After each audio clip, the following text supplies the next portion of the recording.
హైకోర్టుకి ఇచ్చిన నివేదికలో లెక్క ఇచ్చేవాళ్ళు కదా, వాళ్ళు ఈ స్థలం లాక్కున్నారు, ఈ స్థలం రాయించుకున్నారు అనేసి. ఏం లేదే ఆ రోజున బేసిక్ గా జరిగింది. అయితే దీంట్లో ఖచ్చితంగా ఈవెన్ రిపోర్టర్లు కూడా డిఫర్ అవుతారు. ఈవెన్ ఇప్పుడు నా ఆలోచన ఒకటి ఉంటుంది, అక్కడ ఉన్న ఇంకో రిపోర్టర్ ఆలోచన ఖచ్చితంగా శిక్ష ఎందుకు పడకూడదు అంటారు. ఎస్ కరెక్ట్, అది కూడా వాళ్ళ వాదన కరెక్టే. భగవంతుడు ఏది నిర్దేశించాడంటే శిక్ష పడాలని నిర్దేశించాడు. డబ్బులు కాదు, నాకు బోల్డ్ అంత డబ్బులు వస్తలేవయా, ఇదే ఉంది, దొంగను నువ్వు చూపెడితే రెండవసారి దొంగ అనేవాడు భయపడతాడని. కానీ వీళ్ళ ఆలోచన ఎట్టుంటది, ఇంత ముందు అనేక సార్లు పట్టుకున్నారు, పట్టుకున్నారని తర్వాత దొంగ ఆగట్లేదు కదా.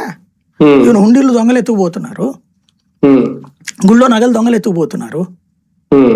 వాళ్ళని శిక్షించేసినంత మాత్రం దొంగతనం ఆగుతోందా అంటే ఆగట్లేదు. అలాగని శిక్షించకపోతే దొంగలు మరింతగా పెట్టిరేగిపోతారు కదా.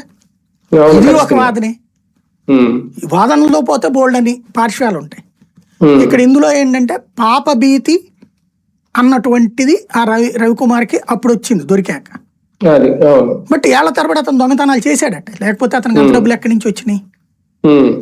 కానీ ఆ విషయంలో ఏళ్ల తరబడి చేసినా కూడా మీరు ఎట్లాగా అతన్ని వదిలేశారనేది వీళ్ళ లెక్క.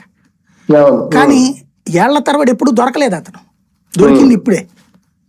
కాబట్టి ఈ ఒక్క కేసులో చూస్తే $700 నోట్లు 70,000 80,000 అవుతుంది. 70,000 రూపాయలకి